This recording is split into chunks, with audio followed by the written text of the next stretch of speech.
Ladies and gentlemen, all human achievement has come from an idea in somebody's head.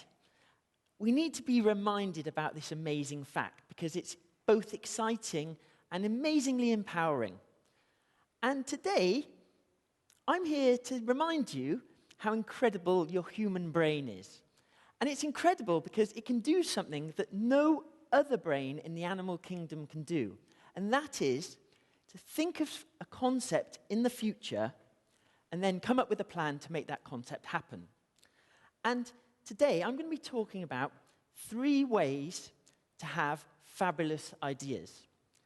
And I use my brain now to come up with novelty gifts. And I'm really proud and also surprised to inform you that I've sold over 1 million units of novelty gifts worldwide. Gifts like this. This is my Martin Luther King. Simple pun, not highbrow. On the back it says, I have a clean. And I'm going to be showing you the principles that I use to make these gifts and that are applicable to both your society, your community, and your business and personal life too. So here's the first technique. Take something that's already existing and just twist it slightly. I saw some candles in Marks and Spencer's because I'm middle class, and I saw these and I thought, okay, the concept is very basic. You put the candles on the cake and it says a message, but no other company at the time was doing any other messages than anodyne, happy birthday, or congratulations. So I found a factory, I found a partner company, and we made some new candles in Taiwan, and I just did different ones. I just did lost count, 21 again, there they are on the cake, and my bestseller, which are these. These are your old. Straight to the point. And this whole concept of twisting things has been going on in business for a long time. Sony takes a gramophone and says, okay, let's put that gramophone and twist it slightly and put it on your belt, and it becomes a Walkman. And then when the media changes, that becomes the MP3 player. So we're all doing it. I did it with a sitcom. I saw Friends, and Joey came on from Friends, and the laughter track laughed, and I thought, wouldn't it be interesting or perhaps different if you could live your own sitcom? So I made a sound box, and this has got 16 different sounds on it, and you can now always be funny because people will laugh at you. And it's perfect for board meetings. Got a range of sounds. Good, always popular, that one. And it did really well. Again, just it's twisting something and being inspired by it. I took the idea of glasses. So I made some hydro-identity specs. You just pop them on, and when you have a photo, it looks like you're in the Special Forces.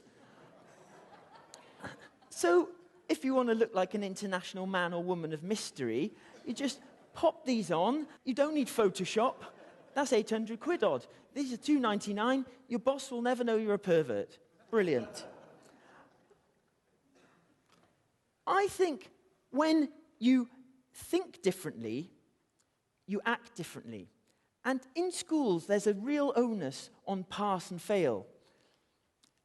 And I prefer to think of my life as an experiment because experiments never, ever fail. When a scientist carries one out, they have a hypothesis, a method, a results, and a conclusion. And as long as they're getting results, that then informs the next experiment. So that really frees me up, and it might free you up too, to think of life like an experiment, because perhaps sometimes the results don't turn out exactly like I was hoping or thought, but sometimes they'll turn out better, and sometimes they'll take me in a different direction, and I can always do another experiment. So in this situation with Guernsey, doing small-scale experiments that won't ruin anything is really important, and I think it just frees you up from the fear of failure. Here's the second technique for coming up with great ideas. Break a rule. I like this one. It's really interesting to think that 100 years ago, all of society's norms and a lot of the laws were different. And in 100 years hence, laws and norms will also be different. So this is a continuum. It's a change. Lots of things are morphing. And sometimes when we're going about our day-to-day lives, we forget that rules are perhaps not always rules. And I saw something amazing happening, which caused me to challenge a rule. I'm not sure if you know Second Life. Do you know Second Life? It's an online game. Some do, some don't. Okay, great. And you go into this online game, you create a character, you walk around, you can spend money. Perhaps if you haven't got a first life, maybe that's a bit harsh. And you go into this game, and it's got a currency. And I saw the currency of Second Life, which is called Linden dollars, being sold on eBay for real money. This blew my mind, because actually the money in our pockets is also just a confidence trick. So you had a currency that was just bits and bytes in a digital world being sold for real money, which again is a confidence trick. The dollars, the pounds, the euros, it's just a piece of paper, and it only works, that delusion, if we all believe in the delusion. So I thought, is it illegal to print your own money? Now, common sense would say it is. But actually, when you drill down into it, you have your own currency here, and you can make your own currency. A gift voucher is just a piece of paper that you then give in exchange for a product. So I drew up my own currency, and here is the first sketches. This is my own currency called the ego, and it came out really well in the end. Here it is. I printed it on a Heidelberg press, which is what real currencies get printed on, so the detail is magnificent. I printed it on Tyvek paper, which is what Australian notes are printed on, so it's nice and tough. And, okay, that was great, and I put lots of different imagery on the note, and there is my star sign, Taurus, because I'm passionate and stubborn and great in bed. Cheers. And on the back, I put one of my idols, Disney, because he said, if you can dream it, you can do it, and I buy into that. And okay, it's fine, but could I give this a value? That was the question. And this is the wonderful thing about humans. They ascribe value to things that perhaps is greater than they're actually worth. And I'm always interested in the fact that modern artists like Damien Hirst, he takes a skull and some diamonds worth £5 million. This is widely reported and known. And he then makes an artwork. And even the choice of medium is interesting, the fact he took diamonds. Now, diamonds are artificially kept rare in the market because a lot of them are kept back from flooding the market because then the price would be lowered. And actually, I think that the most rare rock on the world is moon rock. And that's because the astronauts have only brought back a small amount of moon rock. And actually, rings should be made of moon rock. But I don't know, ladies in the audience, which you prefer. So, going back to Damien Hirst, he takes 5 million worth of diamonds and he puts it on a skull, and then he sells it for, some people say 50, some people say 80 million. And that differential between the 5 and the 80 is fascinating. How has he added so much value? And he's added that value because people believe in that value. And so when we work and when we create things, you can create value in the human mind.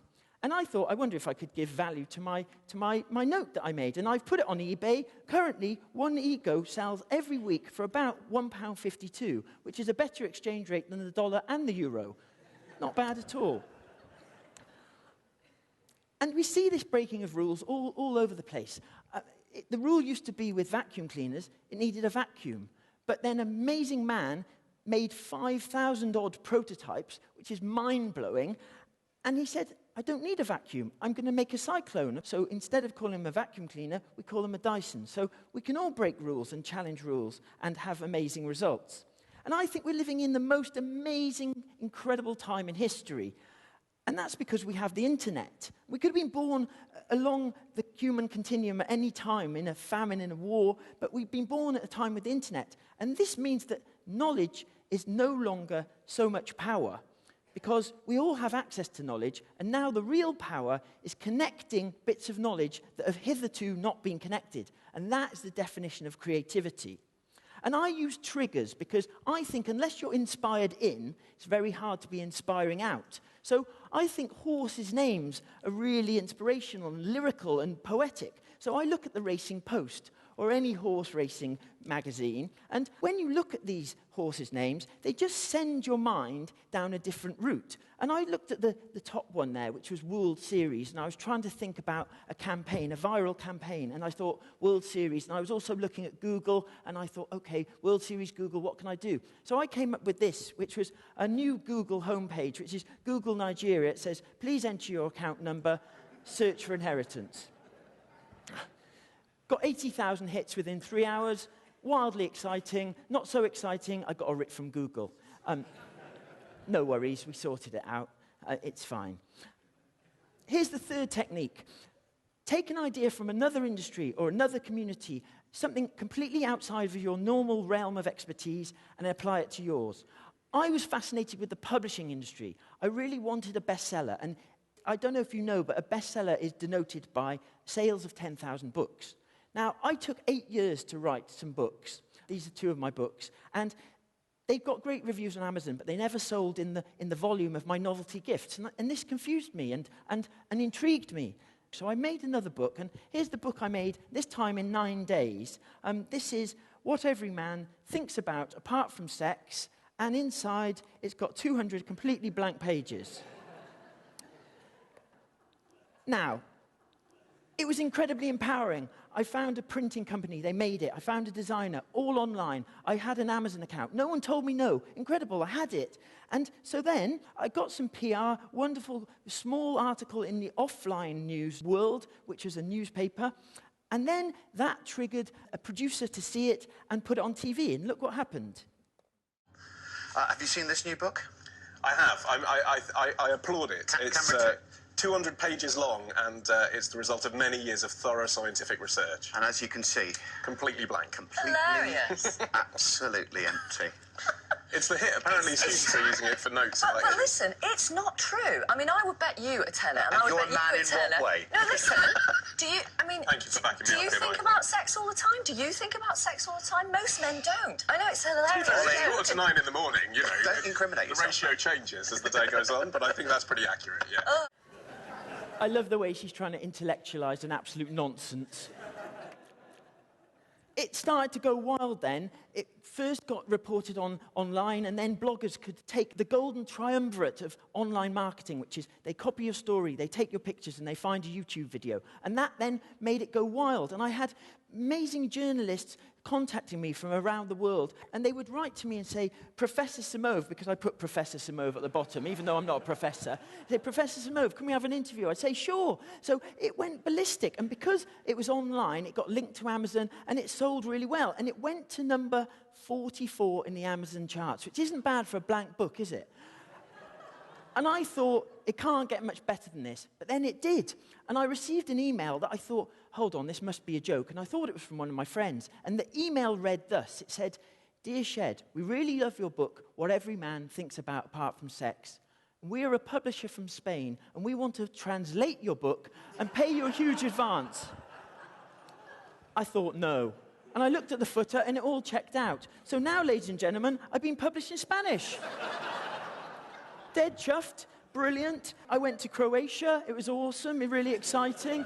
Even got published in Mongolia. Bizarre, really odd. And in the end, I sold 80,000 copies so far, 80,000 copies plus, which is an 8 times worldwide bestseller, which isn't bad at all for a blank book, is it? And of course, now I'm working on the Kindle version and also the audiobook. So inspiration is everywhere, all around us. And even today, I was thinking about what an honor and a thrill it is to do a TEDx lecture. And I've been thinking about the whole aspect of speech. And I thought, okay, speech is interesting. I've been thinking about speech, and I wanted to do something interesting for my mum for Mother's Day, and instead of just sending her a card. So I wanted to make a speech bubble that was on a billboard that I could stand next to. So I put it in central London, and I made this billboard, and I made it for everyone, so anyone could stand in front of it and send it. And it was a good success, but it wasn't lucrative. So then I thought, how can I twist my own idea? And so all I did was I made a 3D balloon, and you can buy this for $2.99, and you hold it up, and you have a photo from your camera phone, and you send it to your friends or upload it to your social networks. Perfect. Another way I was inspired was coffee. I love posh coffee shops and how they put patterns on the top of your coffee. And so I made my own stencil. It's a bit different. See what you think of it. It says, "I spat in your coffee." I love the idea of the barista just passing it over to you, not referencing it, because you'd wonder, wouldn't you? You'd really wonder. So that's it really from me, ladies and gentlemen. And I just want to reiterate that those are 3 great ways to trigger your mind. So 1 is to twist something already existing. 2, challenge or break a rule. And 3, look outside your normal realm of expertise and incorporate it into your world. And all that's left to me to say really is you've been wonderful and it's been a huge pleasure. And remember how brilliant your brain is. I've been Simove.